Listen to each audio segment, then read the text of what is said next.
Hey guys, I'm Vulture Culture. Welcome. Tonight we're going to be checking out the Modal 002 from 2014, and that was my song, Ashes of Stars, with Miss FD doing the vocals. She wrote the song with me, an incredible artist. So if you haven't yet, definitely go check out Miss FD's music. Such an honor to get to collaborate with her every so often. So tonight's live stream is going to be really fun. This synthesizer is a great white whale to many people. They're rather rare because this synthesizer came out at a $7,000 in inflation adjusted monies cost in 2014. So if you can imagine a synthesizer coming out for $7,000 nowadays, it would have to be the cat's pajamas. And this synth might be one of the most beautiful sounding instruments I've ever heard. And it was the brainchild or the passion project of Paula Maddox. And she basically came up with the first completely like analog synth aside from the digital oscillators assembled in Britain. And what's also interesting is this might have been, don't quote me on this, but it might have been the first FPGA-based hybrid synthesizer. So what are FPGAs? They're basically a type of digital oscillator that doesn't have a fixed sample rate. So the sample rate can go up as the oscillator goes up. So it's very, very clean sounding. And you'll know this technology from the Novation Peak and Summit, as well as the Udo, Super Gemini, Super 6, and Super 8 are all FPGA-based NCO oscillators as opposed to DCO oscillators or digital oscillators. So tonight we're going to check out how this bad boy sounds. And I'm really going to just do that by going in here and pulling up some presets and going through them. And then maybe we'll do some sound design later if we have some time. So this one's called The Big Fizz.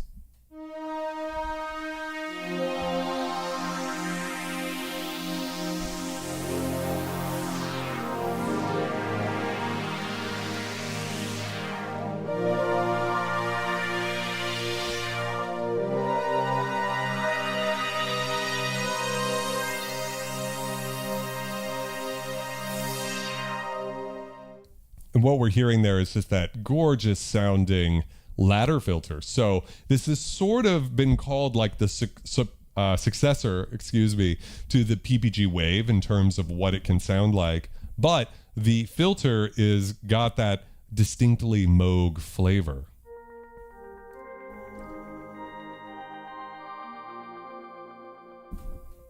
That one's called Spirits. This one's Pick Bass. And what's interesting, also, the voices are hardwired left and right, unless you add the digital effects board, which was sold separately, which I don't have.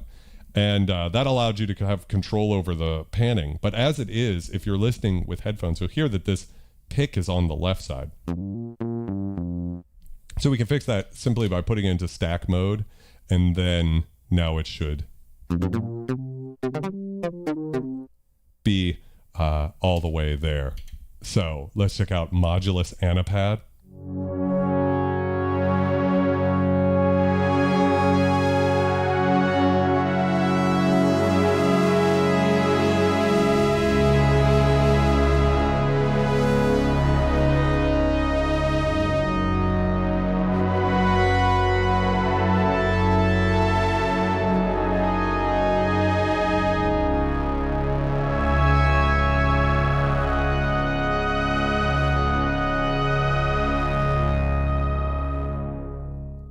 So she just sounds giant. And what we're hearing, a big part of the sound of this particular preset is the drive. So we'll go over some of that some more over. I want to just cover some basic preset sounds.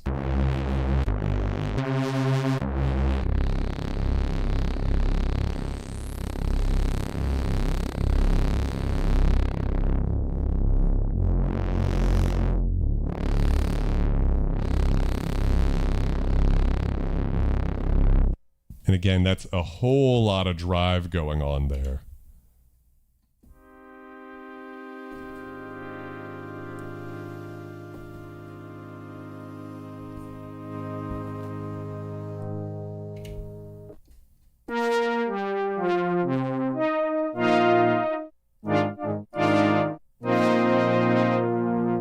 Kind of like a distorted brass type thing.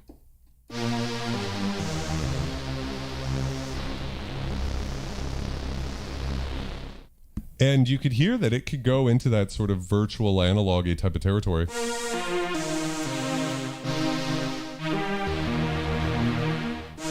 If we look at the stack mode here, we have 3 voices per note, giving us 4 notes total. So we can play polyphonically here.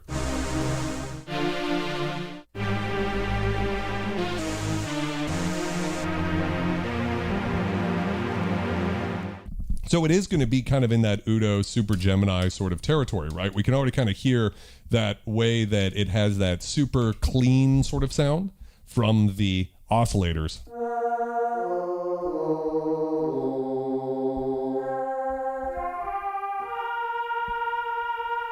But because we have those wonderful hybrid digital oscillators that can kind of go into that PBG territory, we've got about 50 plus waveforms in the synthesizer. I think it's like 54 or so.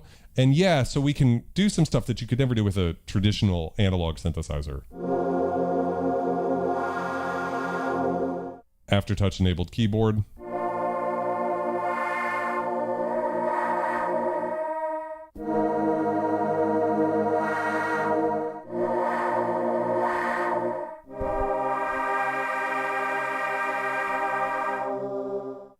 Really just gorgeous sounds.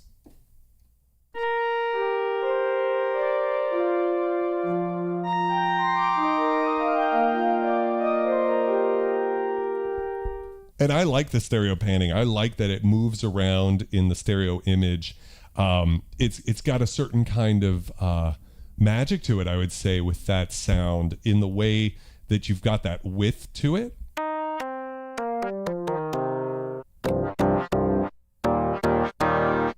Interesting release character there. Clava.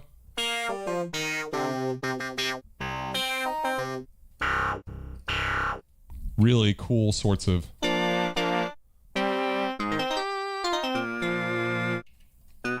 Honestly, I have to say, some of these presets are kind of like okay, but they don't really give you the glory of this. Because we do have a full sequencer as well as an animator, so that allows you to do per step modulations.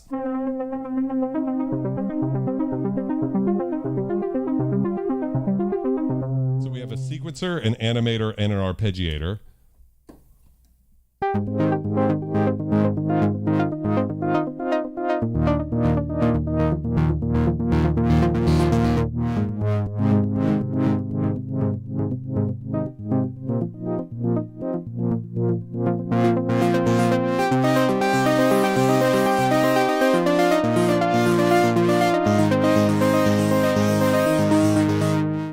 It has 12 voices, which allows us to have quite a bit of flexibility in terms of how we want to use them. And in fact, if I go over to keyboard mode here, we've got poly, mono, which is you're just one voice at a time. I think it's really interesting when you get into unison and stack modes, and you can stack any number of voices to key.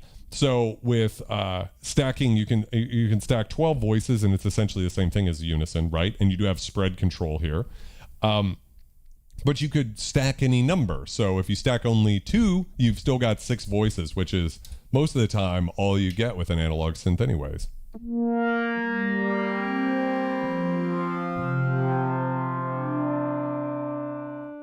Yeah, I do think Visions that it kind of can. I want to say with the animator, we could actually do some wave sequencing, which I want to try later on in the stream. I think that would be super cool.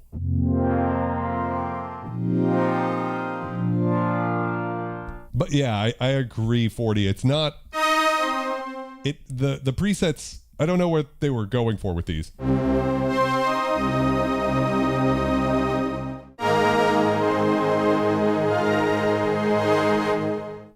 And what I found too is interesting, like that's a stack sound, but you don't really need stack because we have 2 oscillators, external input, as well as 2 sub oscillators, and those can morph or change between being essentially the same waveform that you've chosen on its relative oscillator, or it can be a square wave. And what I've noticed is just with one voice, that can be really huge sounding. You don't need a bunch. And then even just 2 voices per note gets crazy.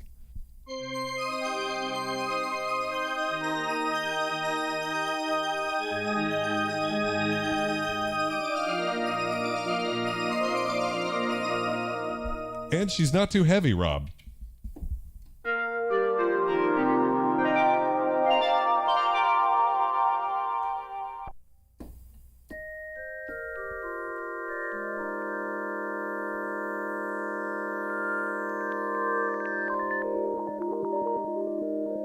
Oh, shit.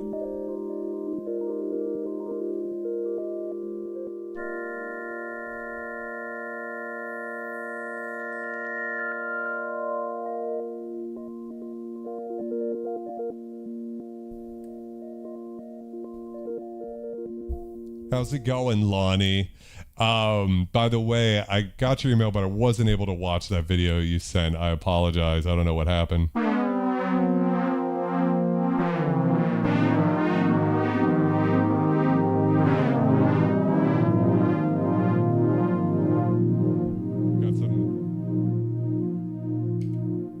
Got some nice glide on that patch. Yeah, so it's very interesting. I mean, I think when they were doing these mono patches, you could hear that it locks onto one voice and then you're sort of stuck with it. I think they were looking towards that digital I/O board that was going to add chorus, reverb, delays, and stuff. And it did come out. A lot of people didn't like the sound of it. I think that's something that Modal has struggled with to this day, is to have the effects sound quite up to par with this. And you'll notice that this synth, I don't know if you can see it from here, but it says modulus actually. So this is one of the first 200 or so 002s that came out. They had to change the company name for some reason. I think it was a legal reason. And so what's interesting is that this is one of the first couple hundred, and makes it maybe a little bit more fun, right?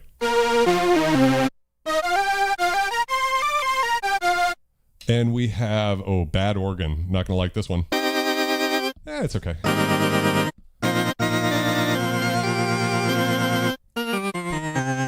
Let me know if anybody else has clicks in their audio.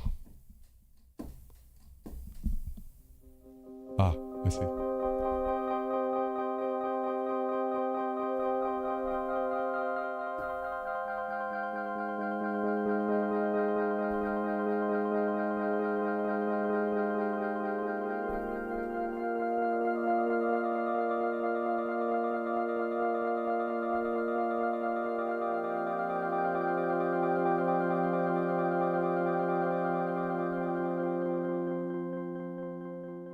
Very beautiful sound.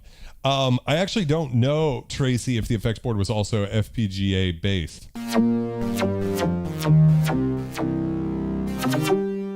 So I think that's enough of the presets, honestly. I was expecting to have, I never just went through all of the presets because I always like doing this live, but I have to say, and of course I pick up a pretty decent preset now.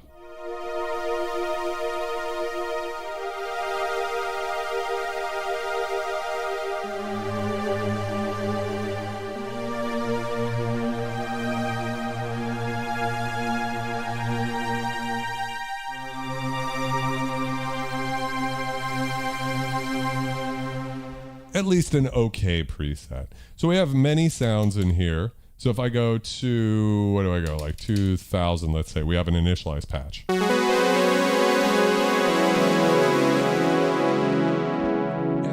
while we're here, I think it's time for a scum cheers. So I've got this Cimarron Reposado tequila, but you guys could be drinking whatever you want out there. This is a little ritual we have over on the channel. So if you're new here, welcome. You are now part of my little scummy family. And we do a live stream every night, every Wednesday night, that is, over here on YouTube. And you are welcome to be part of it from now on. So can I get a scum cheers in the chat? Thank you guys for everybody who makes Wednesday nights here on YouTube the place to be. So cheers, guys. Okay, now we can actually get into some sound design because this synth is a lot better than those presets gave way to. So first off, we got this great OLED screen, 2014. So this synth is 11 years old now. So much about this synth was forward-reaching. FPGA-based oscillators, first of its kind. Hybrid synth, that kind of architecture was not being made at all at the time. I mean, we associate it with like Novation Peak, right? But that came out after this. I should say, I think it's the first FPGA-based synth that has like a hybrid synth. I want to say Waldorf had an FPGA-based synth ahead of this, but it was all digital, right? And we have this Moog ladder filter that can morph into a bandpass filter. So let's just check that out real quick.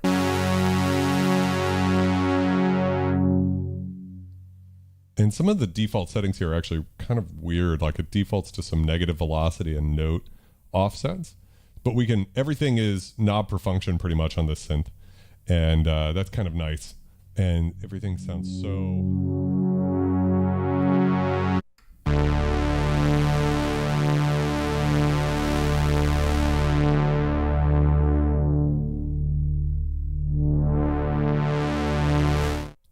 So we've, to answer your question, Chris, and we're going to do a proper shootout between this and the Prophet 12 because 12 came out in 2013 or so, and this came out in 2014 or so. Both are hybrid synthesizers, so they're very comparable at the time.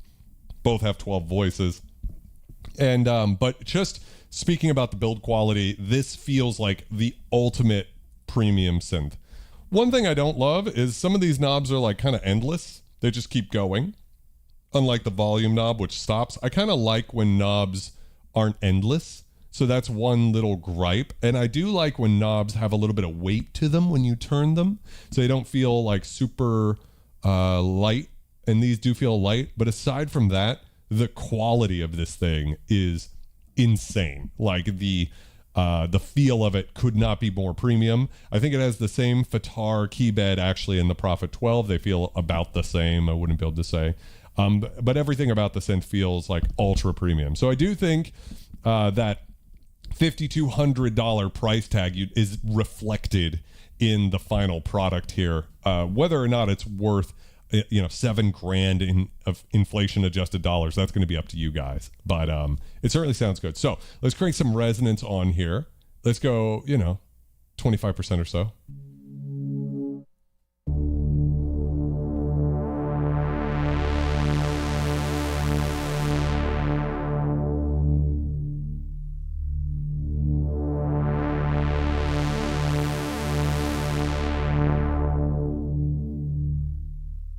And what's interesting is comparing this just roughly, I did a little comparison between this and the Andromeda behind me. And what I noticed is that these ladder filters don't seem to lose as much bass as the Andromeda does.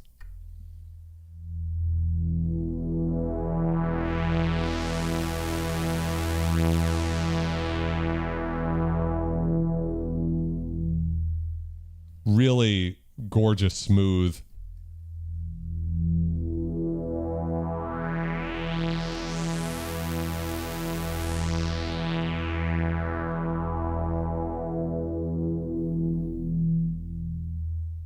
I'm used to steppy vintage synth encoders, so for me this is great.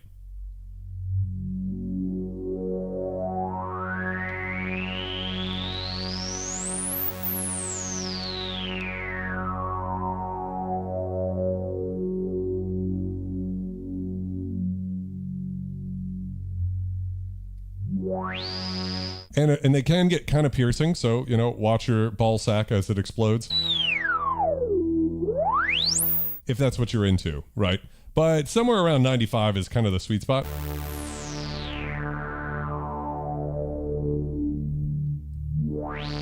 And so let's immediately just take this all the way down and increase the envelope amount and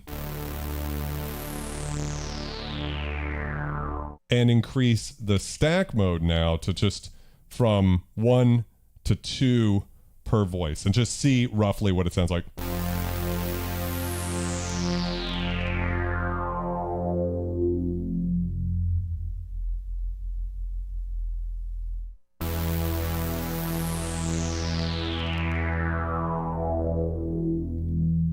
So pretty good. And then we could just increase the detune.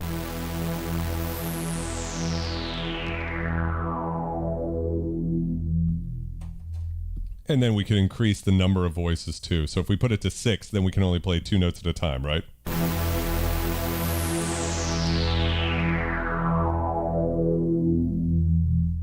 Carl, how's it going?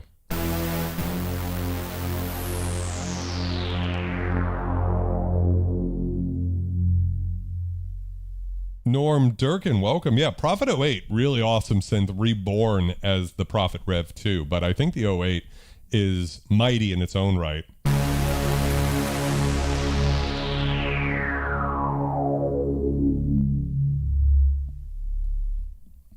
So you can hear that filter sounds so good, and the oscillators as well. There's this magic to FPGA oscillators.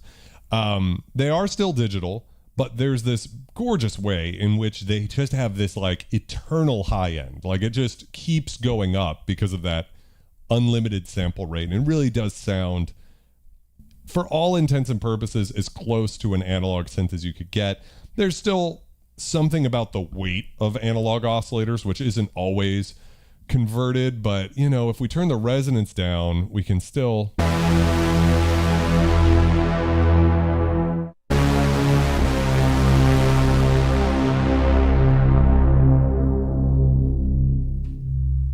I mean, that's pretty weighty, right? It's not that bad as far as being digital sounding.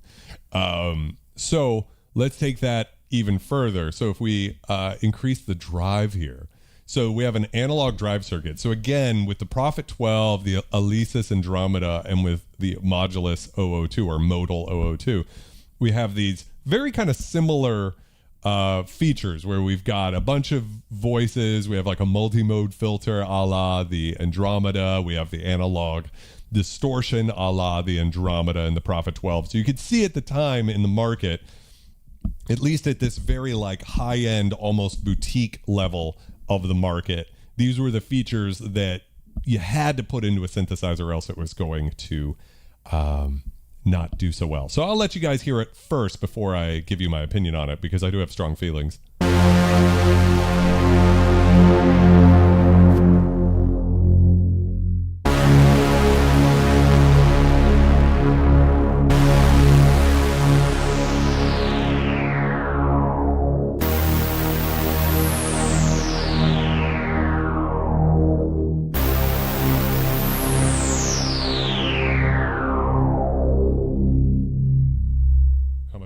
That's about half the drive. Just want you to think about that for a second.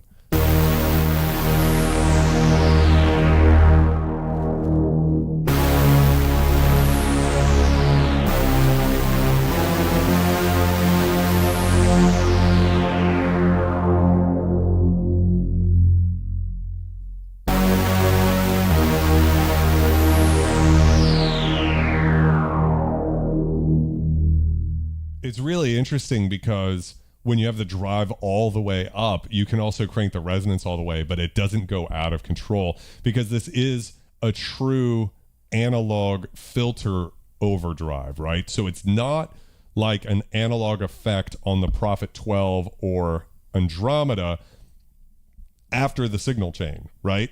It's actually in the filter. They built in that transistor-based distortion into the filter, and so it tames that filter peak. So right now the resonance is at max, and you heard how crazy that gets earlier.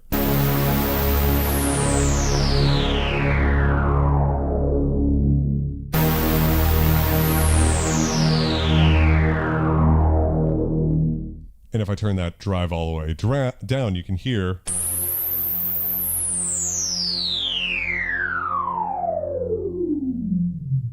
how much of that sound without the drive is the resonance. And so it's a really interesting synthesizer because of the fact that the drive is polyphonic as well, right? So that is to say, again, it's not an effect slapped on to the stereo output of the synth.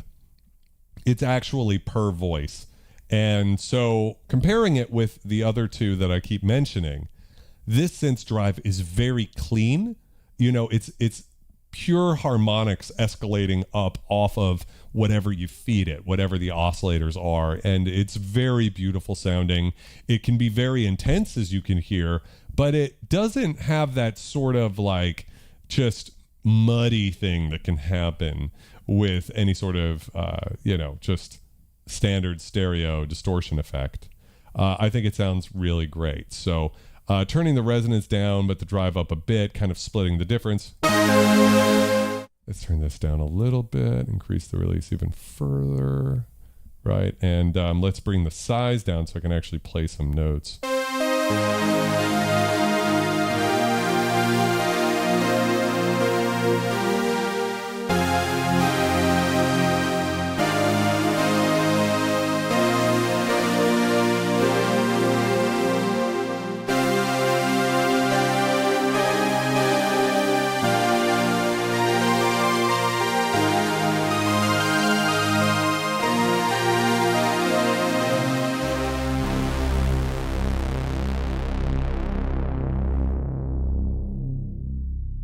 Yeah, just huge. I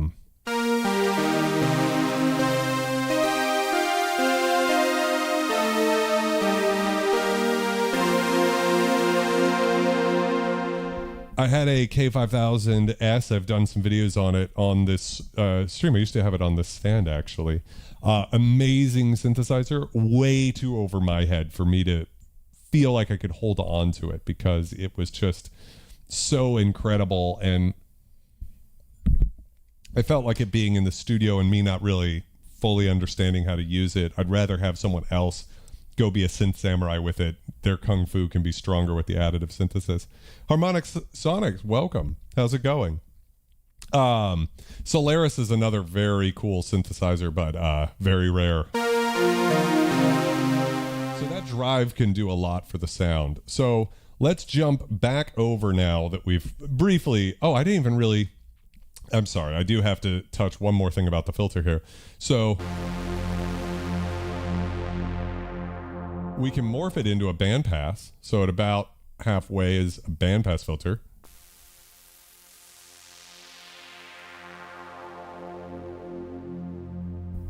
And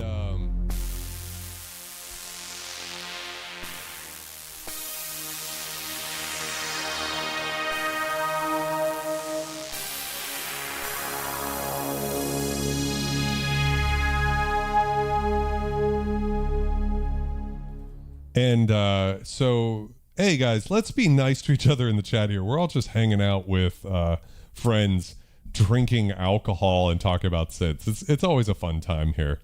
So, and if I go all the way over, we then actually have a one pole ladder filter, which is super interesting.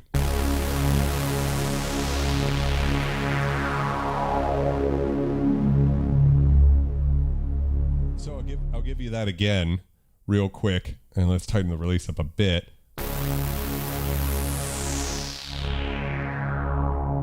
So all the way to the left, we have the typical 4-pole ladder filter.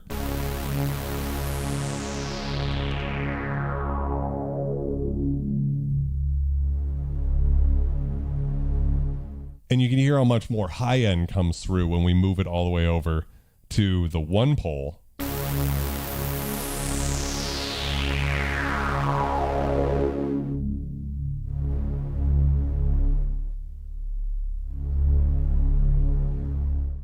I don't know actually if there's more bass coming through or if it's just letting more of everything through because it's a one pole filter, so you get more bass harmonics, which I'm hearing. But a lot of the times if you're feeling that the synthesizer is a little bit doing that ladder filter thing where it's getting a little too thin, then a way that you can sort of accommodate for that is to use the one pole, and it is really great sounding.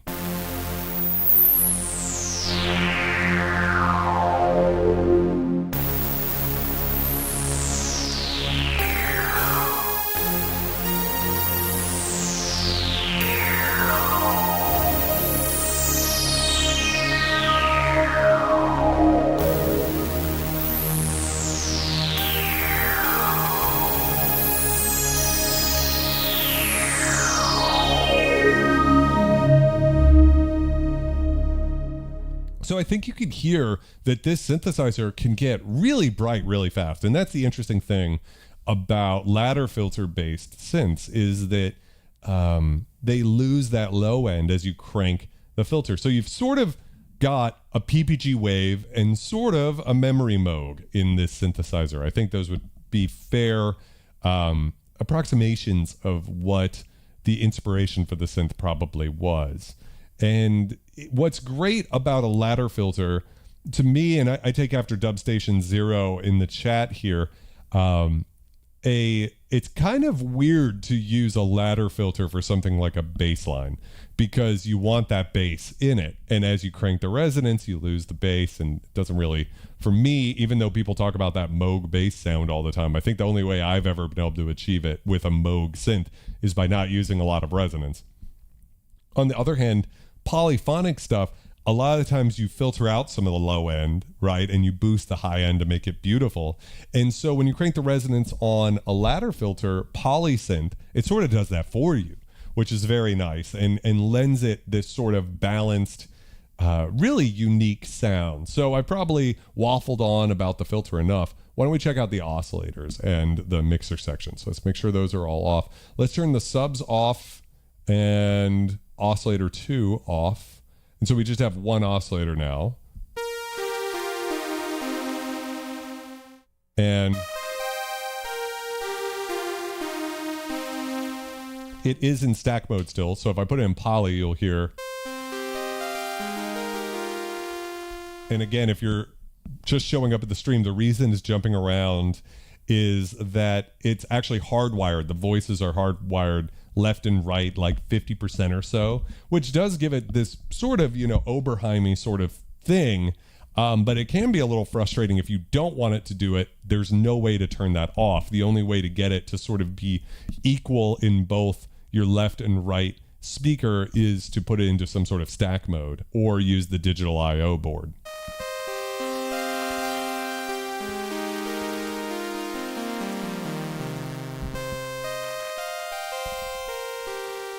I think I have lost the chat here, so let me just reload this on my phone real quick. I apologize, guys. And hopefully if you're here and you're watching, yeah, I think I didn't have my chat kind of stalled out there. So welcome, guys. Everybody who's here, we've already got so many people here. Thank you for checking it out. So we will put it back into to a stack mode.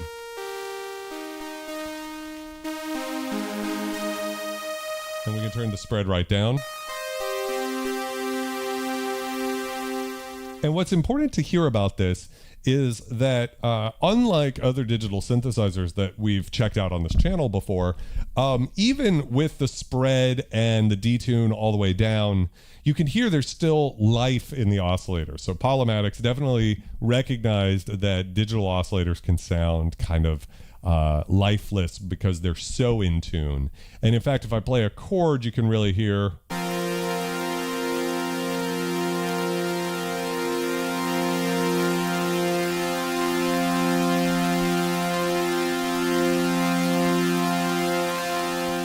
Tonight, I'm drinking this Cimarron Repo, which, by the way, can I get a scum cheers in the chat? Let me just get this a little bit more tequila going here.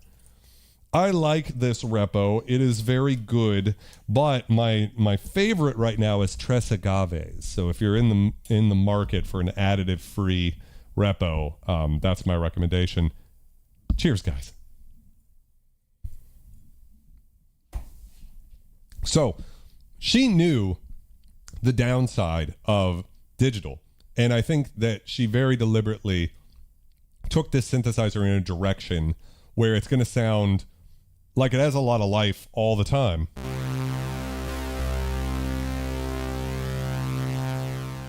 And let's go ahead and just check out some different waveforms, right? So it's so great to have all the different.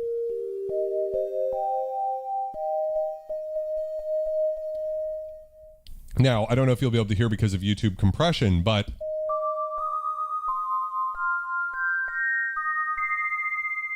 I can still hear some artifacting, some amount of artifacting in this pure sine wave, right? It should be completely pure. Now, I've never really had an analog synth that could produce a pure sine wave. The closest thing I have is a Roland SH2 from 79.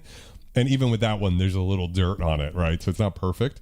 So I don't hate that. I actually am a fan of digital artifacting, and Polymatics was nice enough to put that in the synth. So if you want to get a vintage mode out of these oscillators, you can. You just hit this derez button.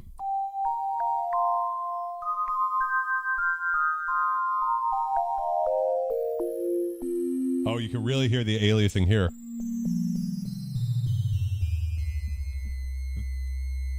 There it is. It's very... You could hear that sort of vintage PPG sound. If I turn that off, it's not perfect, but it's pretty damn close. You guys could probably hear that.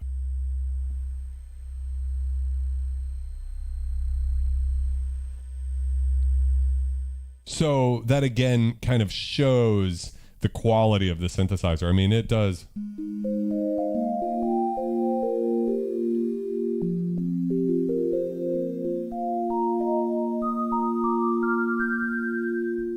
Very, very beautiful sort of sound. And that's just 2 waves, right? We've checked out so far.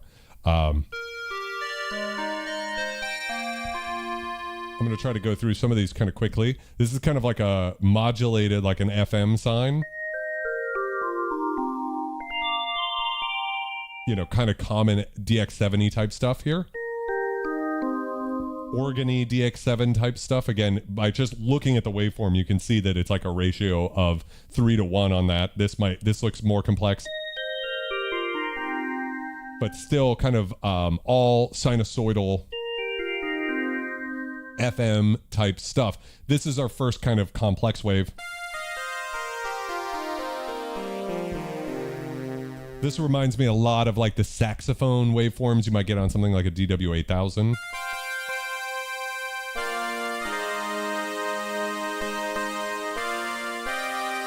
Which if we bring the filter down,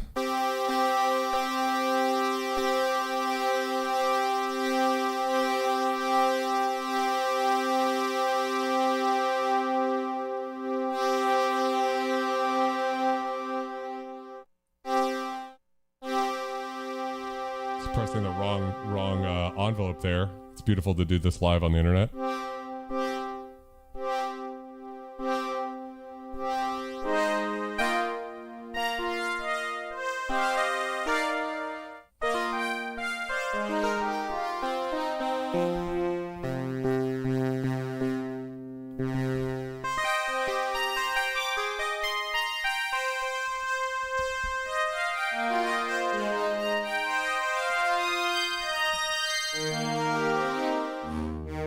So that is a very different type of sound than if we just use a sawtooth wave. Right, by using this more interesting one, we'd go into a completely different territory. Anyways, I just wanted to show that real quick. The advantage of having a synth like this, you know. All right, so let's keep going.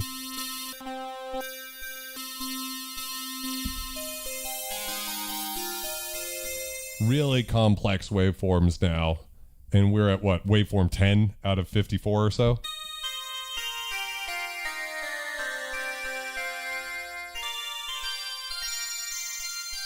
I would be impressed, Lonnie, if the K1 could do a pure sine. I don't remember it doing a particularly pure sine, but for all I know, it could.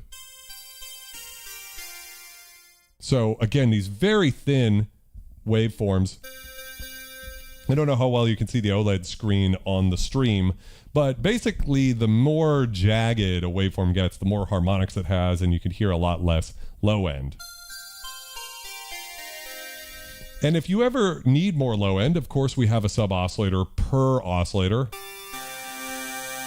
So what we're hearing now is the same oscillator an octave down, which in this case really does help it because, you know, we sort of need that. We need a little of that in there.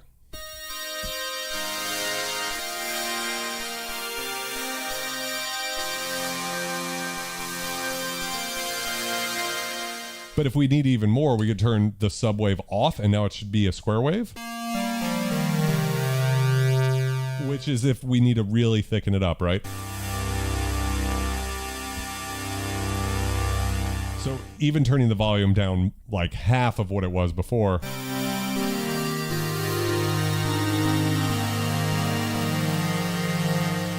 It is a good screen, not, what is that? What does that say? Not OLED, no burn-in.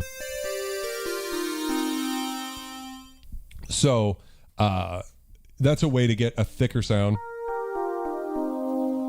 This is a very beautiful vocally type of sine. Very nice high end. I'd be curious to see. You really only notice the D-res aliasing on the lower frequencies.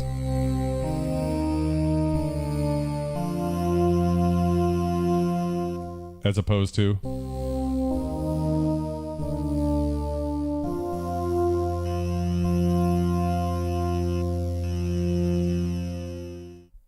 so we could spend all day. I mean, this could be hours of some really beautiful sine stuff.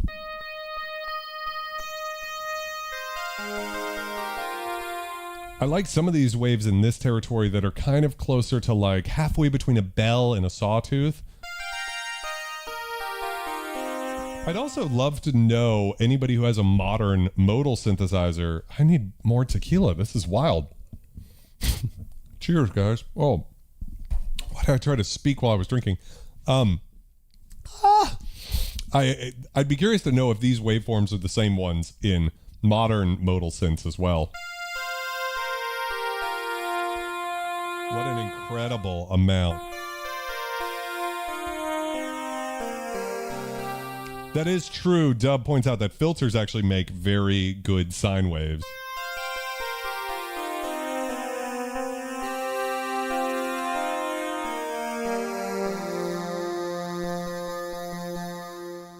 Yeah, 5,200 at release, which would be $7,000 in today's dollars. So that is the question I want you guys to ask yourself is, was this synthesizer worth that? Nowadays, you can get them for about $4,000, which is still a lot compared to a lot of the other flagships right now. I think around the same price as the Super Gemini. And for what it's worth, the Super Gemini does have a few tricks up its sleeve.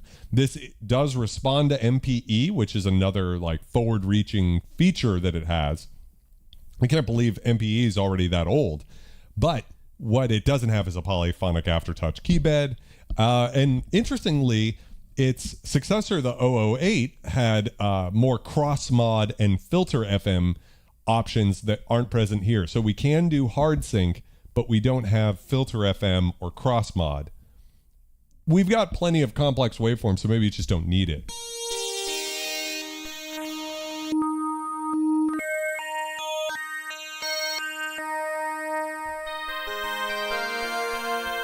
And of course, we're just listening to one oscillator at a time right now. Oh, that would be great for like an E-piano type sound, right? Even with just the one oscillator, let's just bring the cutoff down. Oh, it's already starting to sound great.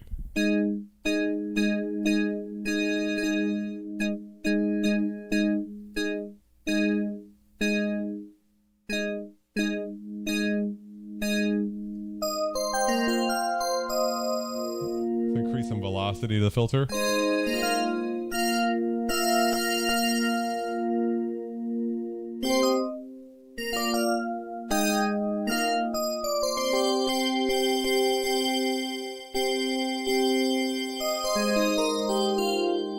So one trick that this synthesizer has, if we go into, so we're in the VCA envelope, so I'll go to decay here, and I can now go over to shape linear, and change it to exponential, and you'll hear how it has this more natural sound. Because the decay is happening a lot faster, which to my ear sounds more like an acoustic instrument. PPG Wave couldn't do this, Behringer Wave can't do this. One oscillator. That is a beautiful, beautiful sounding E-piano.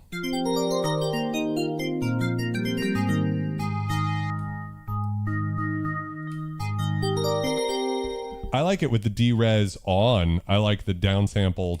Without it, it's very clean.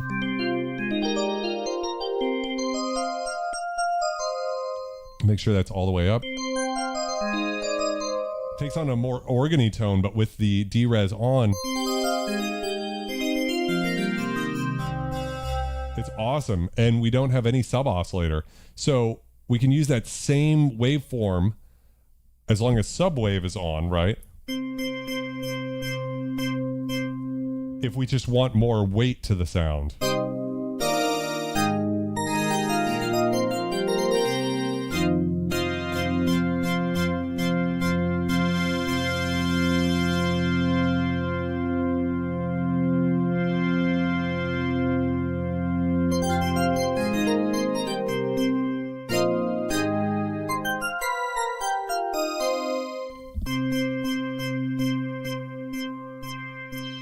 As we increase resonance, we start to lose that low end. So if we want to sculpt it that way, move the slope all the way over to a one-pole filter. It's actually a better example of one-pole filter versus four-pole, where you can really hear how much more of the high end comes through. Versus if I go over, not the EG, sorry, wrong knob here, slope all the way over.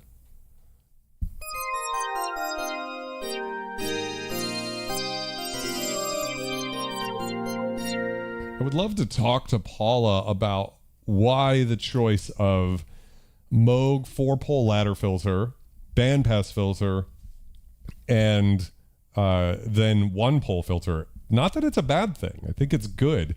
The successor, the 008, which is all analog, so in some ways less flexible. For some reason, the Modal 002 seems to be the synthesizer that's held at the highest regard, and the 008, I think in high regard too, but even at the time, I don't think people were as excited about it. But that synth does have like notch filters and everything in it, but you can't blend between them in that synth like you can on the Andromeda, and you can't blend on the Matrix 12. Not really, not exactly.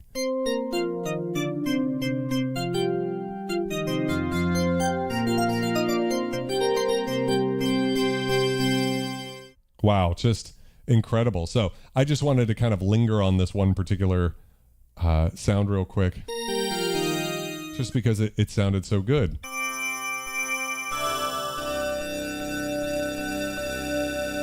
So we also have something like this could be great for like a real dark sort of bass line type sound. So let's go ahead and put it into unison mode now.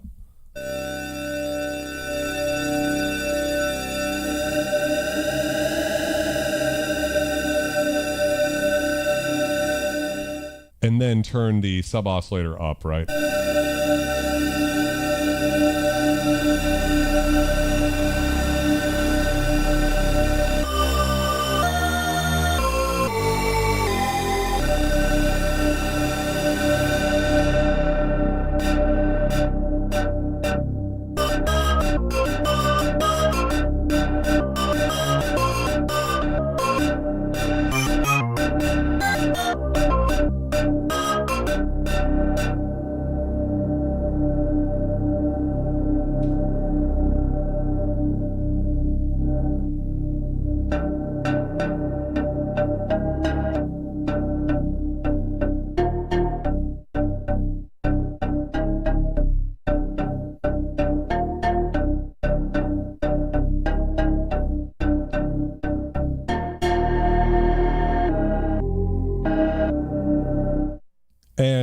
why don't we take a second here and jump into the sequencer?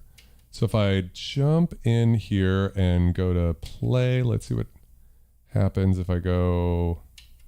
No, I want the sequencer here.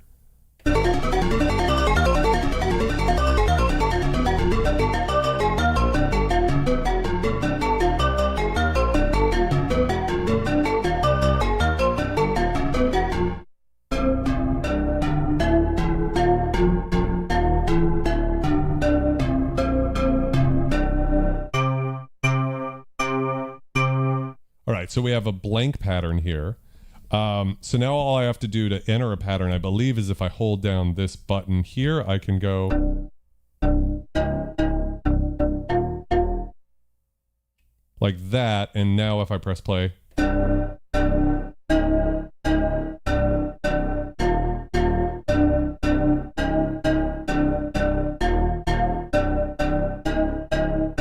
so that's by pressing this button here.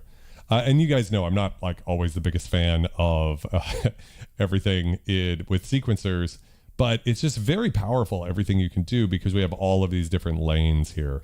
So right now I haven't really messed with, I just have notes, but we could go in and get super deep with it. We could change the gate length and everything. I just want to play with it real quick.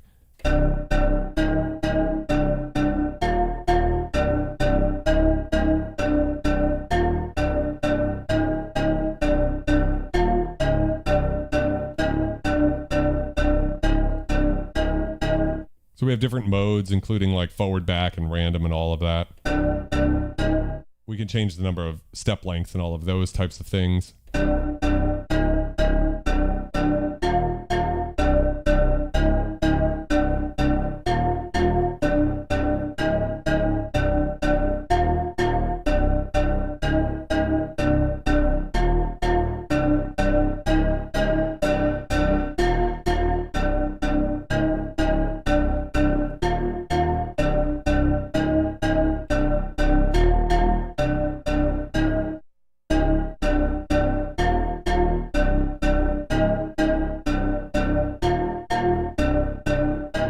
So I believe we can actually put in different settings as far as different amounts of, like, say, resonance here. So let's just try this out real quick. Resonance now, and if I change that, and what if I move over one? I don't know. Everybody knows I'm the worst with sequencers.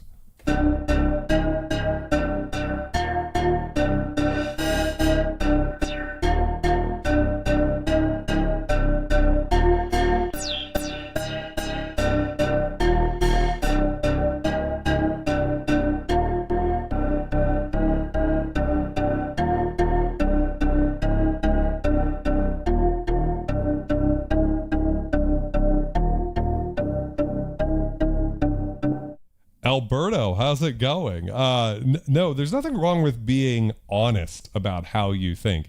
I think this synth sounds amazing, but I understand why some people might not like the synth. For instance, it's pretty clean sounding, right? Which for me, it does put it in a certain territory. One of the things I like about it is, compared to all of the vintage analog synths that I have that are very fat and warm, this exists in like a completely different sonic space. It's much more higher mids, airy type of a sound, without that like annoying virtual analog sort of cut off on the high frequencies where you feel the shelving so that the aliasing is dodged or something like that. Twin Cities, welcome. Sorry I haven't been checking out the chat so much. Yeah, Dick A love, please. So yeah, I'm just not the best with sequencers. It's not my strong suit.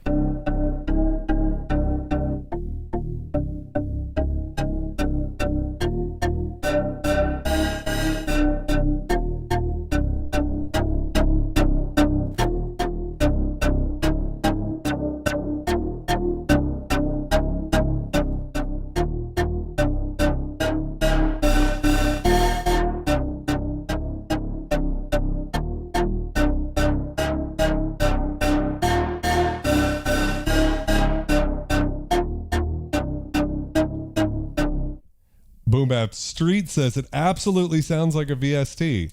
Well, so do most analog synths, by the way. VSTs sound pretty good nowadays. Softtube makes some pretty convincing clones of some of the classics and Arturia and all of the likes of them. This synth, I would be very shocked, if I'm being honest with you, if this could be replicated with a VST precisely because of the nature of its unique transistor drive and Mogi filter and just everything that goes into it. It's a very unique instrument in that way, but of course everybody's welcome to have their own opinion about how a synthesizer sounds. I don't know, I feel like that sound right there, go ahead and make that.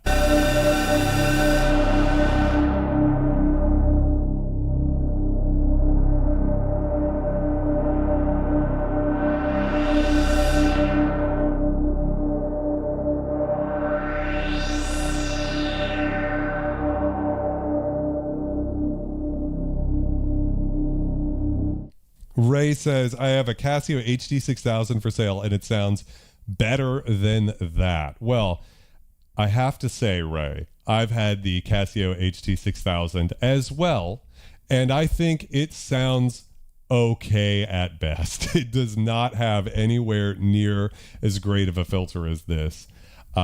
We could go back, and I would encourage anybody to go back and watch my videos on the HD6000. It's a very cool synth for what it is, which was one of the first 4 oscillator hybrid synthesizers. I think really kind of came out around the same year as the Prophet VS, not as flexible as that synth. And the virtual analog in that synth is very budget sounding, and the filter, the real reason I sold it is just the filter is not the best analog filter on that synth. I much prefer this. We all did I would encourage you to check out some of the legendary streams we've done on this channel where we actually have the chat vote on how a synthesizer, a bunch of criteria of what goes into making a legendary synthesizer. And the Casio HD6000 actually scored the lowest of any synth we've ever had on the channel. It earned the title of impoverished because it was not the best. So anyways, let's turn these subs off and the drive off and just make sure we're back just to the wavetable.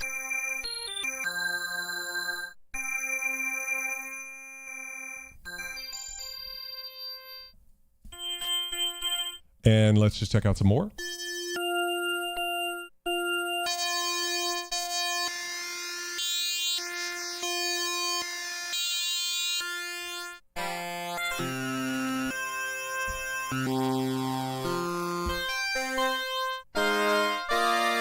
So this one sounds like you could do some pretty cool,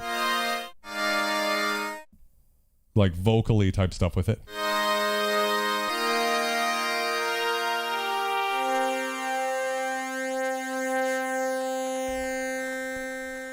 Especially, so if we go to the modulation section over here on the left side of the synth, it's laid out both very well and a little limited because again, as far as our we have our 6 sources over here on the left, which is LFO1, Aftertouch, Mod Wheel, LFO2, Velocity, and Note. And then we have our destinations right here. And that's kind of it. We have control over the LFO. LFO1 is a global LFO, so this would function more like on a vintage synthesizer where you only have one LFO. I'm going to need some more tequila, though. All of this talk of the HT6000 is giving me nightmares. So I think it's time for another Scum Cheers in the chat. Welcome everybody who's new to the channel. I think you will find a place here that you'll like because we have a lot of diverse opinions here. And we have a lot of everybody, and I never mean to be a snob. The goal for this channel, can I get some scum snobs in the chat? The goal for this channel is to inspire you to have the gear that you already have and use it to make some cool sounds that might, be reminiscent of what you're hearing here. Of course, it's hard to get it exactly the same because every synth is a little bit different. But my goal here is not to inspire gear acquisition syndrome or something, but rather to encourage people to use the gear they already have and to actually make some music. So can I get some scum cheers in the chat? Cheers, guys.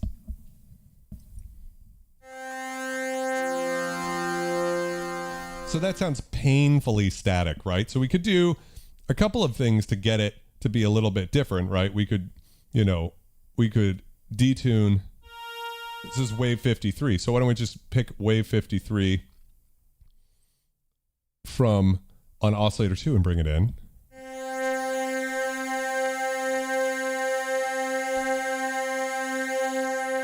And so immediately we can get a much more animated sound just by using 2 oscillators.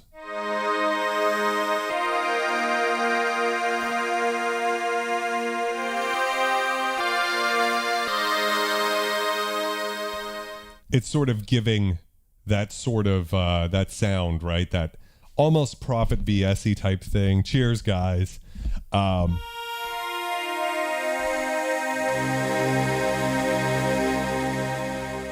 All of this talk of VSTs, and I love VSTs too. I mean, we just did last week a stream on Omnisphere, one of my favorite, if not, it is my favorite VST. However, the warmth that I'm hearing now, and we've spent a lot of time on this channel comparing synths, it's a beautiful thing. Let's route LFO 1 to oscillator 1 and increase the depth. So.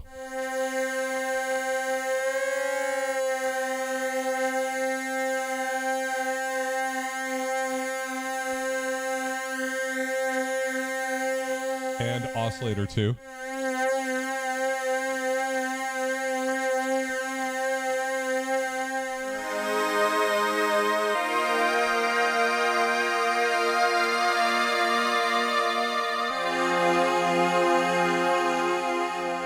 We could take the LFOs pretty fast.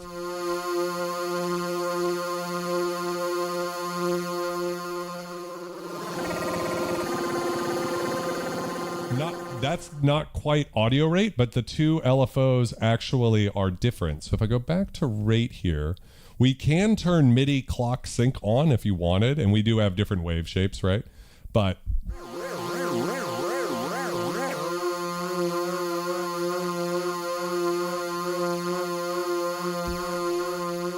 and then let's turn the depth off on that all the way down.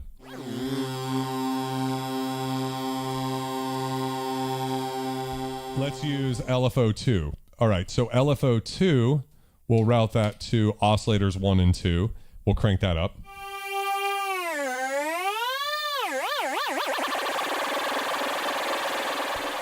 And we do have, if I go over to the menu here, there's very little menu diving, but there is occasionally a little menu diving. We can take this all the way up into audio rate. So this is as close to cross mod as we're going to see on this synth.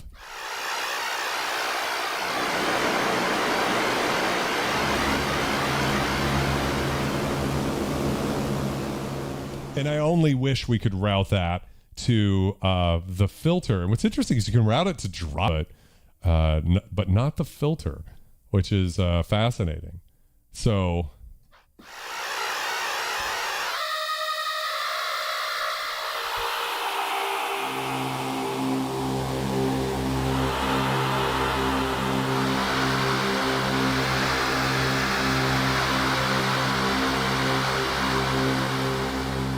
yeah, the omission of routing either the oscillators as a source itself to the filter or something like that. There's no way to really do cross mod.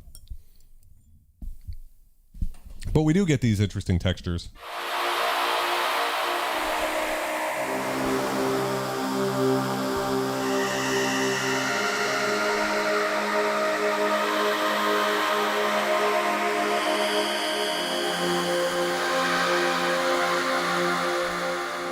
And this is a polyphonic LFO. So what's also interesting is we can increase the note amount here, and now it will get faster the higher up on the keypad we go.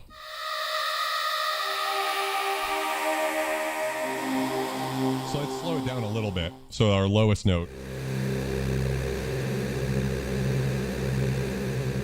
is actually, you can hear that it's an LFO. So we have all of those options there. If I turn the rate back on, we also have a delay. So let's add that delay in. That's interesting.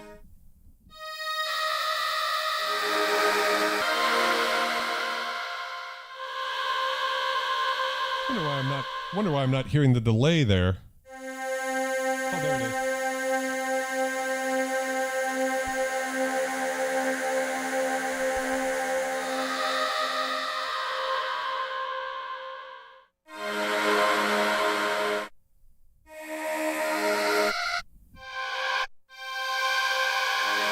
You just have to use a pretty slow delay.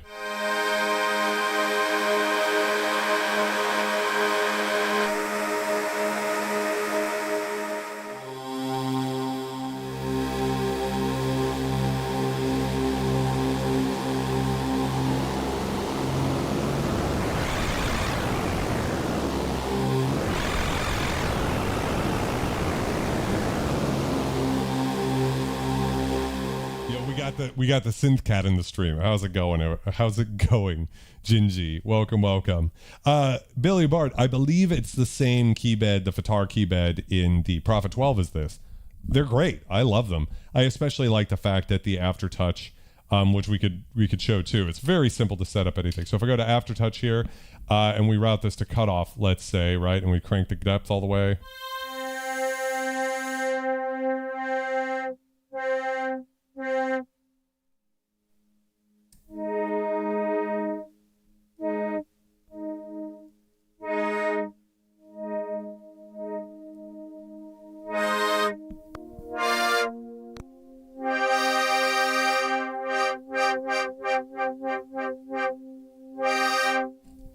Similar to the Prophet 12, the aftertouch comes on a little fast. There might be a global setting where I can slow that down a bit, but yeah, it's good.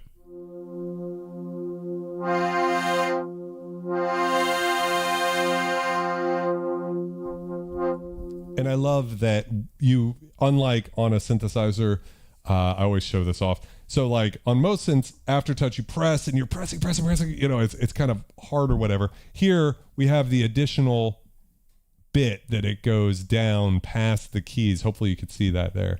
So down, and then I've got a little further that I can go for that aftertouch range. So you really feel like the stopping point, and then past that is when the aftertouch kicks in. So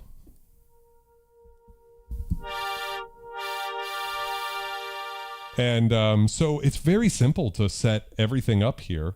We have a joystick. We have all sorts of things that we could do. Another one we could use is, let's say, LFO2. We could slow the rate right down because we want probably a pretty slow rate for this.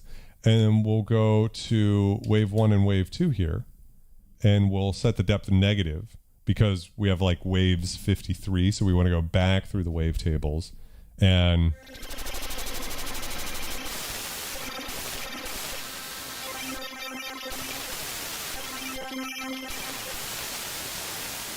we need to turn that note amount down.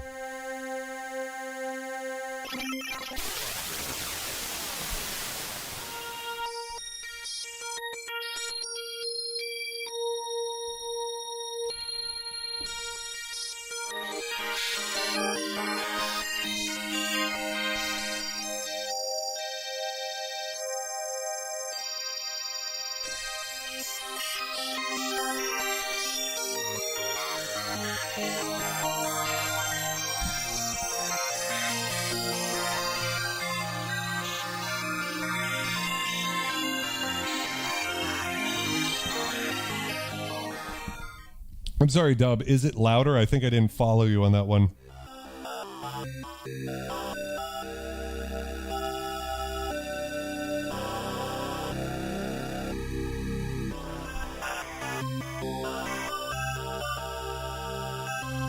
If we put it in a square wave, right, we're going to kind of get this interesting thing where it, you know, just kind of goes between two waves.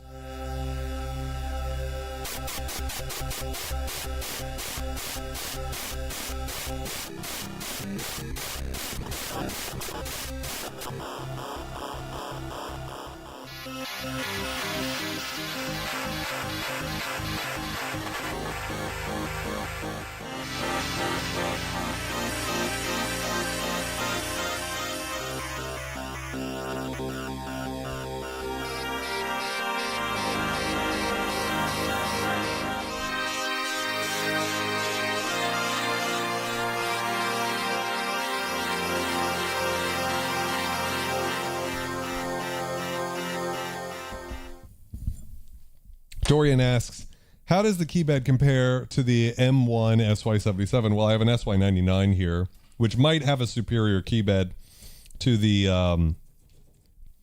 SY77. I don't know.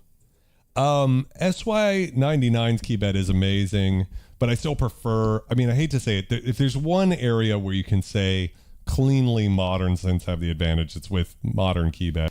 The SY99, and this one is like in mint perfect condition. It's an incredible synth. I have it, it's the 5th synth on this rack. It feels good. When you press your fingers down on the keys, it has a definite like weight to it, almost like a little bit more piano action, where like when you hit the key, it kind of stays down a little bit longer. Whereas here, very springy, very fast synth action, which I like, but that's not for everybody. I think my opinions when it comes to keybeds kind of counter what most people think when it comes to keybeds. Like, I like really sharp keys. These are more rounded, so most of the people in the chat prefer rounded keys here. Yeah, so...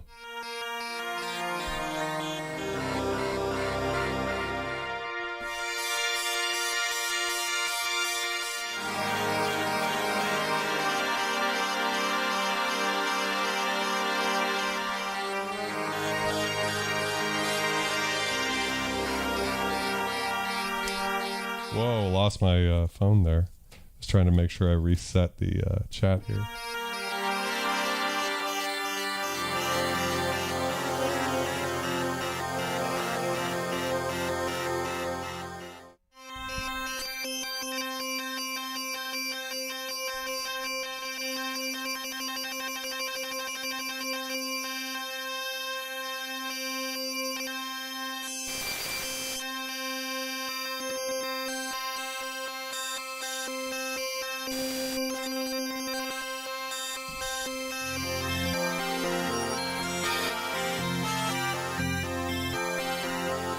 And I would just like to point out that this is a polyphonic LFO, right?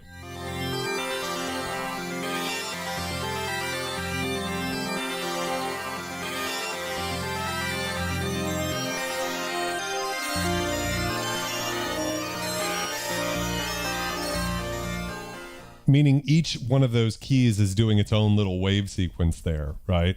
So it's a really powerful synth if you want to get into this sort of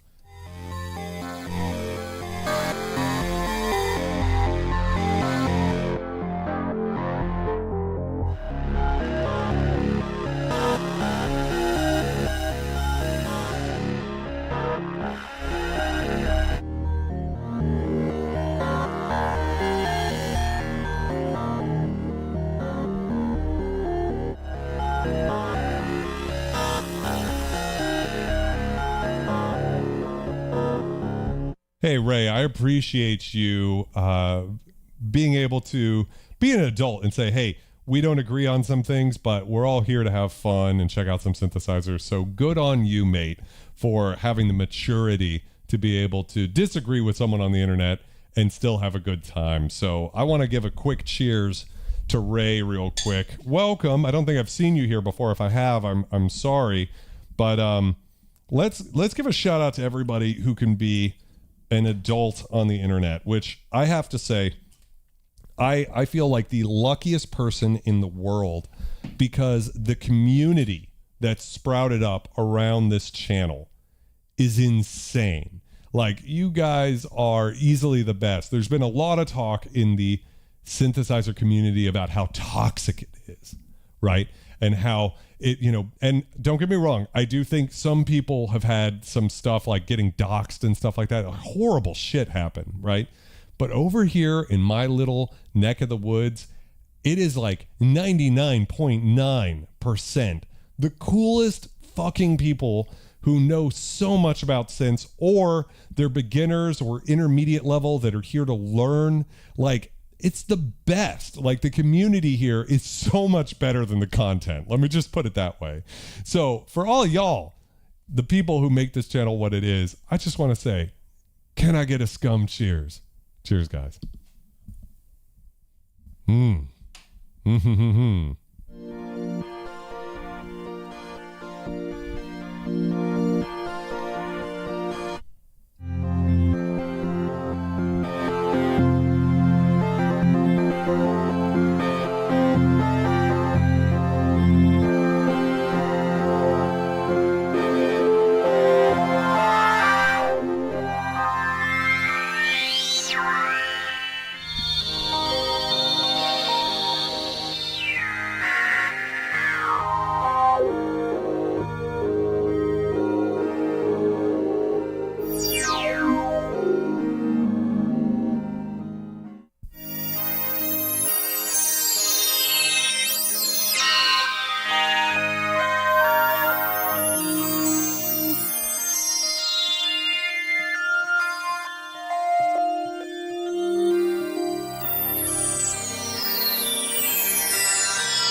Okay, so if we route the, now let's go back to LFO1 and route random, and we'll route that to the cutoff, right? So now as we increase that.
So we're getting this interesting interplay between the wave sequencing and then also the sample and hold being sent to the filter. So, you know, this is a complex sort of sound.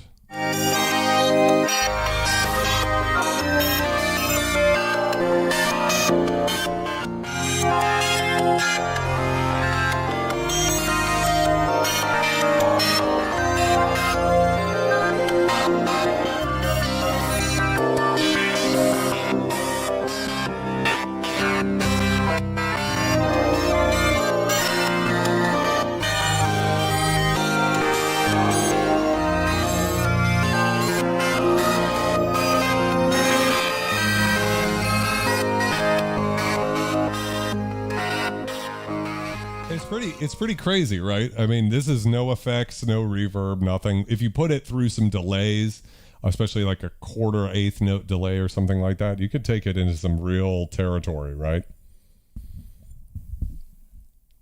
So, what other types of sounds would you guys like to hear? Because we've still got some time on the stream tonight, and you know, this is the type of thing that for me I find really exciting.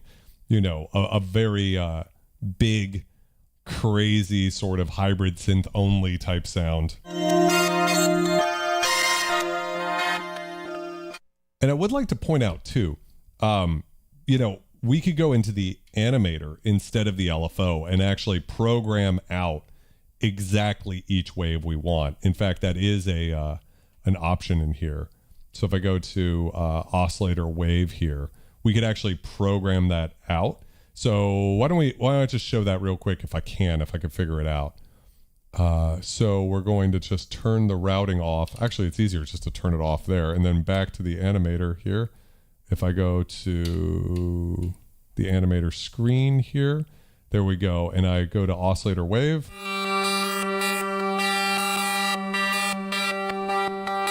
I need to turn the filter sample and hold off.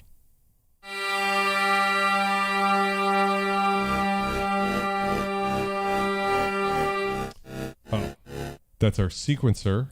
So I guess you could have them both on at the same time, I suppose. That's a wild thing to think about. But I was just hoping we could use the animator. Status is, let's go to select and turn that on. Let's go to the sequencer and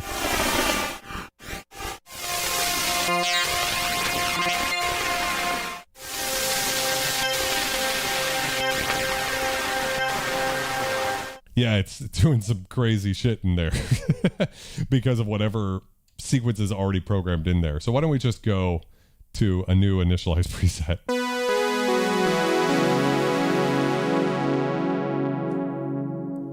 Let's see. Dub says, what's the coolest slow movement that this thing can put on a drone chord pad? So let's do that. Let's get real interesting. So if I'm thinking about movement, slow movement, I'm going to be wanting to use both the LFOs. So again, that's a global LFO and a polyphonic LFO. And then I'm going to look at what's possible with the destinations. So we have VCA, that's a very cool destination. But the most interesting one to me would actually be drive, right? That's a very interesting thing to have as an LFO depth. So let's see.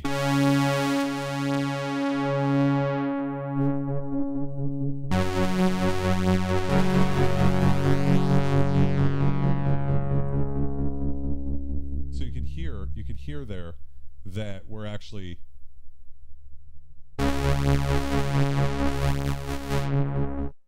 we can hear that that's actually creating this interesting, dare I say, wave shaping sort of sound to it.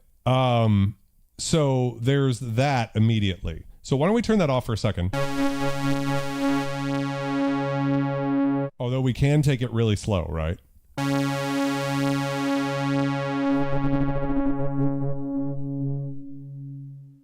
So where it's pretty...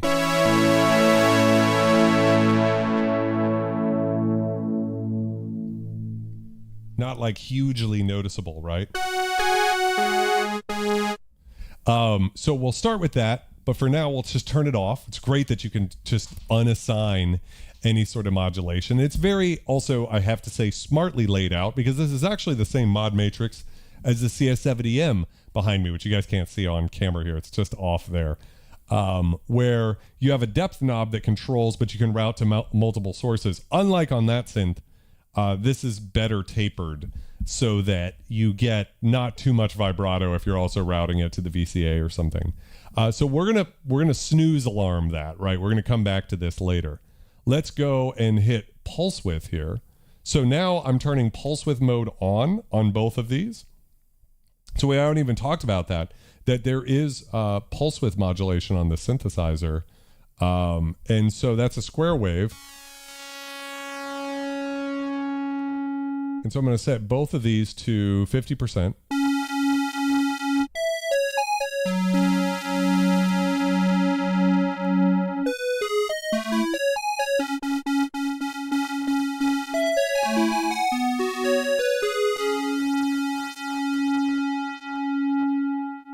And so when I'm in pulse width mode here, and we route LFO1 to pulse width, right?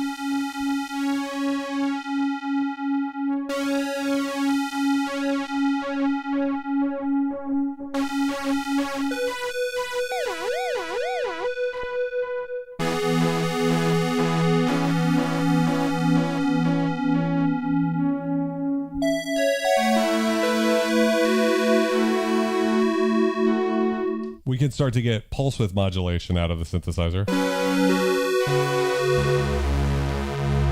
I'm curious, actually. Let's turn the oscillators all the way off and turn the sub oscillators on and see if they have pulse width modulation as well. That would be interesting. They do. So you really do have a total of 4 oscillators per voice when you're using it in this mode. So what we have is 4 square waves with pulse width modulation now per voice, which can be stacked up.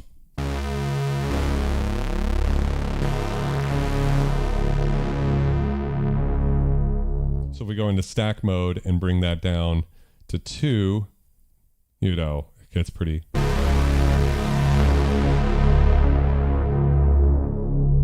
beefy pretty quick, right?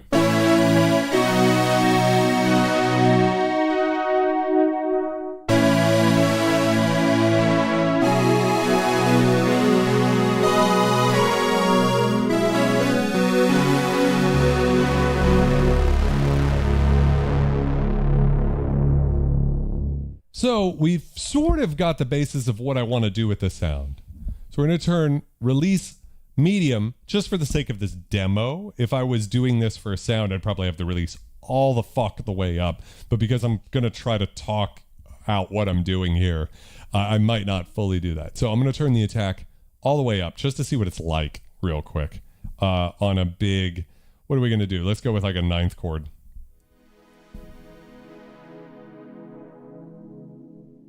So we're going to have to increase the decay all the way and the release. So again, 9th chord.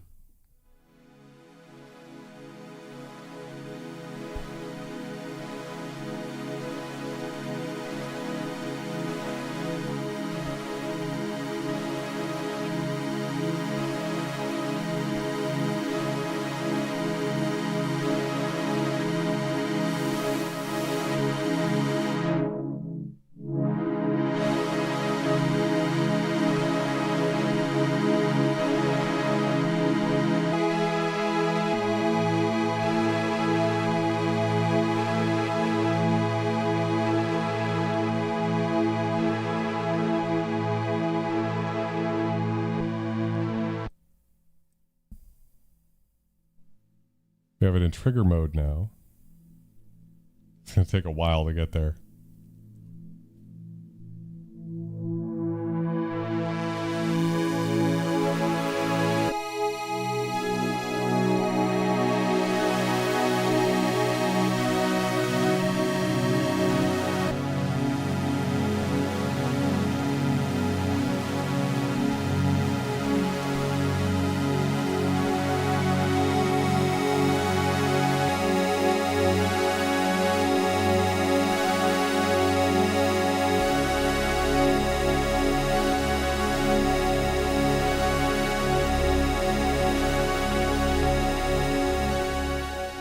Billy Bart, liver transplant ended the marathon.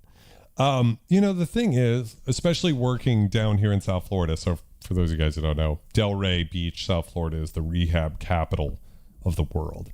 And if I've learned anything about working with people in recovery, is there are some people who are not ready yet, but when they are, those are the most inspiring people to be around. I feel so lucky to have met so many incredible people who have made the choice to leave substances behind. There's all sorts of variations on that. Obviously, I'm not one of those people.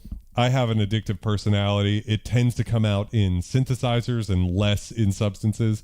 But I just have the utmost respect for anybody who's making that choice, because it's hard, and when you see someone like that who's decided to basically start their life new, I'm not saying you, Billy, I'm saying just anybody in that community who's like, starting life fresh at whatever age, whether in their 20s, 30s, 40s, 50s, 60s, 70s, whatever it is, they've decided, hey, you know what? I'm going to make a commitment to what's best for me, and I'm going to get the most out of my life that I can. And also, probably because I'm making that choice for me, I'm going to be a better person to everybody else I know. I think that's awesome. So it's going to be with alcohol because that's what I've got here. But can I get a scum cheers in the chat? Because I just want to say, whether it's a non-alcoholic beverage, which I drink quite a bit on this channel. I don't know if anybody else has noticed that, but like Pathfinder, which I drink quite a bit. It's a non-alcoholic spirit. I'm a big fan. But just to anybody out there making the right choice, I just want to give a big old cheers to you. So cheers, guys. Now to Dub Station's assignment. How far can we take it? 40. I love that too. So yeah, we could do a Tom Sawyer thing. I kind of did that at the beginning, BSG Master, but we didn't do it with PWM. Visions kicked it as well. We've got a lot of cool people in the chat who've made that choice. Who knows? Maybe I'll be one of them one of these days. So we're gonna bring the attack down just a little bit, more for the sake of the stream. Like if you wanted to take this, I'm gonna put it at 100 for both. But if we were making an ambient track, I would max out this attack, even if it took 2.5 minutes to get all the way there. Let's increase some resonance and see what happens, especially with the one pole filter here, right? Because the one pole is going to let more through in the first place.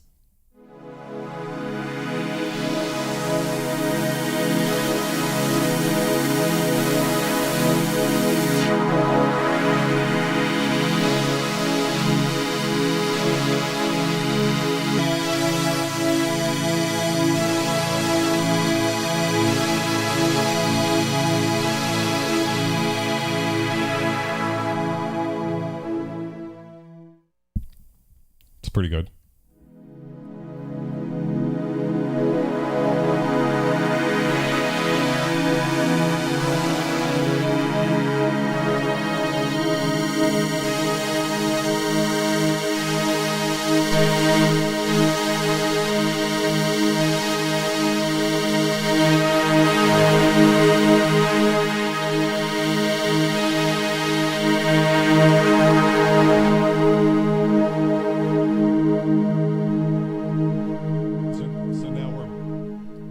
So now we're bringing back in that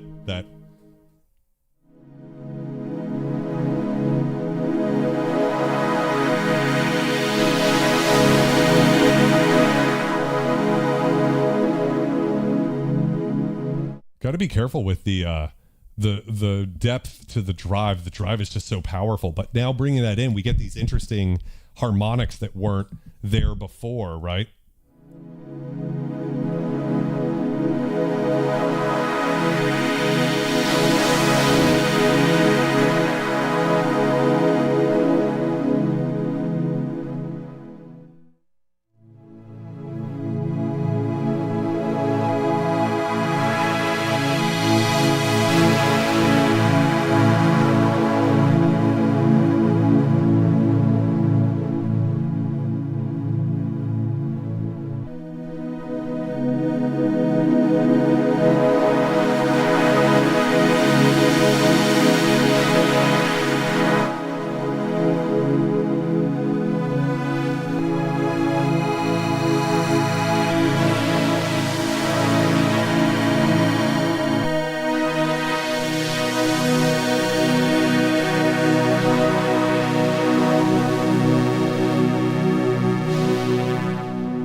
The sort of more of a bandpass sort of territory here.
Well, hot damn. I mean, that clearly shows that this synthesizer can do some pretty crazy stuff. And I think it sounds really good. Maybe my ears are just too attuned to vintage synths, and I haven't had a modern synth in my studio for a long time. But I don't know. I do think there's something to this synth that takes it far beyond what's going on. I mean, comparing it with like just what I've heard of the Novation Summit, which has a little bit of a darker sound, and then the Super Geminis of the world kind of have a little bit more of a hollow sound. To me, this one has an incredible brightness to it that is not harsh at all. That's the big thing. As it ascends up into those upper frequencies with the resonance, it does so in a sing-songy. Honestly, I wouldn't even call it Moogy, because Moog synths can really distort super hard without even something like filter drive here, in a way that's very like mid-rangey. This synthesizer just handles those upper frequencies with such delicacy as it extends up way above human hearing, you know? And I just think that the art of tuning a synthesizer, getting it to have a unique sound, this for me is the best one I've heard in this hybrid synthesizer territory, until you go back maybe to the Waldorf Waves and the Prophet VSs, all of that sort of territory too. That's more of a grungy sort of vintage digital ultraviolet thing. Here for me, I have a synthesizer that sounds it's just an incredible extension into high end, which I appreciate as a counterpoint to a lot of the other synths that I have in this room. But I could totally see, I mean, there are times where it gets so thin and bright, it's like you could miss the low end that's there. I think it's got a lot going on. Dorian says the synth has a lot of potential. You just have to work with it and make it your own. It's like a tool to shape into something, and you're sculpting the sounds with your hands, literally. I definitely think this synth benefits from sound design, and the great thing is this one knob per function. It's laid out so great. Maybe to its detriment, just that, and I want to just say here, I did a dog shit demonstration of the sequencer. The sequencer is very easy to use. I've seen demos, and it's so easy, and I'm just not a sequencer guy. I apologize for that. But between the sequencer, the animator, and the arpeggiator, there's so much that you can do with the synth just with that kind of corner of the synthesizer that I don't tend to touch. But the modulation is super simple. Again, I wish, like, it's kind of crazy that you can modulate the slope, right? So you can morph between the 4-pole bandpass and 1-pole filter. That's pretty sick. I just kind of wish that they had given us, you know, Filter FM and Oscillator 2 as a source, just to kind of help with that sort of thing. Because I think even with Hard Sync, actually, now that I look at it, I'm curious if I turn Hard Sync on. Yeah, I think we need some sort of envelope to route there, and I don't think I see it. Yeah, there's not really a way to do just like a kind of a typical Hard Sync sound with using the filter envelope or something. So there's a couple of things kind of missing from it, and I think that was probably just Paula's taste. Like, I'm gonna make a synth, here are some things I don't care about. Who the fuck uses Filter FM? I love Filter FM. It's my favorite sound, actually, my favorite feature on a synthesizer nowadays.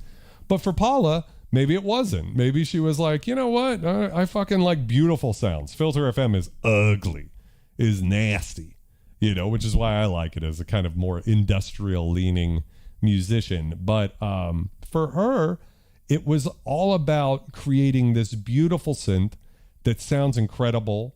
And again, first FPGA hybrid synthesizer that I'm aware of anyways. So really taking state-of-the-art technology for 11 years ago and applying it in such a a beautiful way. I mean, I just think it is beautiful. And when we do future streams with this and we shoot it out against something like a Prophet 12, you will really hear what I mean. I mean, Prophet 12 is one of those synths that's held in like the highest regard, even by Dave Smith himself, calling it his favorite synthesizer that he had made. But when we shoot the two out, you know, spoiler alert, because I've checked them out versus each other just a little bit, and there's not going to be a competition in the virtual analog side of it. Everybody's going to have their own opinion because the Prophet 12's filter sounds great. The analog distortion sounds great, very different because it's not polyphonic, but it does have this really dark, warm, dystopian sort of wonderful girth to it, hashtag girth, that this synth doesn't have.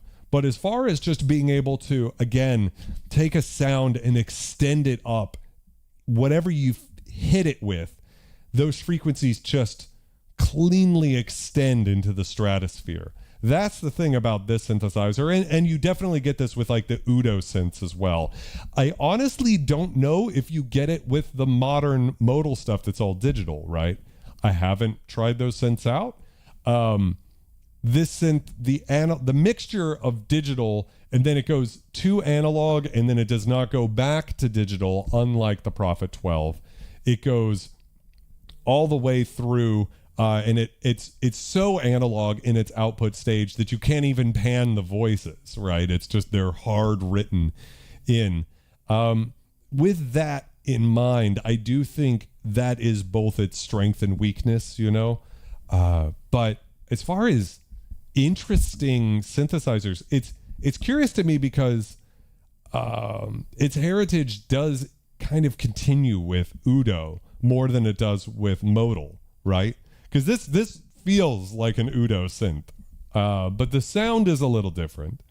It's not as flexible. You don't have the polyphonic aftertouch, but you do have kind of a sound I think I prefer. I would love to shoot it out against a Super Gemini, but those are very expensive, so we'll have to get there. They're even more expensive than these guys are. I think I've seen one on Reverb right now for about $4,000, right? So Super Gemini's a little more expensive than that. You have to make the decision of whether or not, I mean, certain things we even touch on, like we got this little joystick here, so you could do Prophet VSE type stuff, or it could be more like a Korg mod wheel where it's like pitch up and down, mod left and right. You have all of those options as well. You can do LFO2 to VCA or LFO1 if you want to get some, you know, amplitude modulation. So that type of sound is there. I think one of the things that's interesting about it is, if you excuse my terrible demonstration of the sequencer and animator and arpeggiator, I do think I've pretty much covered what the synth can do. It's so deep. I mean, we just tapped lightly on the different waveforms, right? We didn't really go super crazy deep with it. But what I can say is that, you know, you've got an idea now of how this synthesizer sounds, hopefully. And it's super, yeah, I'd love to check out the Argon 8 Aquatic for sure. And the audio rate stuff. I mean, you can tell in this synth, it's got that. Can you do filter FM in an Argon 8? I'd be curious to know. I imagine you can, because the Modulus 008, which was the next synth, or sorry, the Modal 008, the next synth in line after this, could do filter FM and cross mod, which this one can't. So, you know, there's a little bit of that. Now, I'm used to that being a vintage synth snob, right? Because vintage synths are all about the limitations, because none of them are as flexible as like something like a Prophet Rev 2, let's say. But I would say in this case, this synth gives you enough, and I'm not sure that any synth that has come since this one has quite nailed the sound like this one. But then again, I'm almost more likely to think that the modern modal stuff might be able to nail this as well than something like the analog stuff from Udo. I'd really have to shoot them out, because on its own, all I can say is this synth sounds great. And it's a reason why I love doing the Versus streams on this channel, and why I think the true scum among you recognize the value of a Versus stream. I always say basically any synth sounds good on its own. If it doesn't, it is a terrible synth, because a synthesizer, you crank the resonance, you do a filter sweep, they all sound good. It's only when you start comparing them one to the other, and it doesn't even have to be apples to apples a lot of the times. You can get value even out of a bit of an apples to oranges situation. For instance, shooting out the Prophet 600 versus a Prophet 12. One's a hybrid, one's analog. But there was still some value for me to go, wow, there is something to the analog oscillators that the Prophet 12 doesn't quite get to. And I like the filter more in the Prophet 600. Prophet 12's better synth all day long as far as just the interface and not having to deal with some of the other stuff. But there were some raw tone things the Prophet 600 had a bit of an advantage on. And then shooting out something like the Prophet 600 versus a Matrix 6, for it's a more contemporary synthesizer. You sort of compare the two sounds, and I prefer the sound of the Matrix 6 there, So my point just being, until you shoot this synth out, or any synthesizer out with another one, that's when you can really hear things, more nebulous things like filter sweetness. And, when is too bright a problem, and when is not bright enough a problem, and all of those types of things.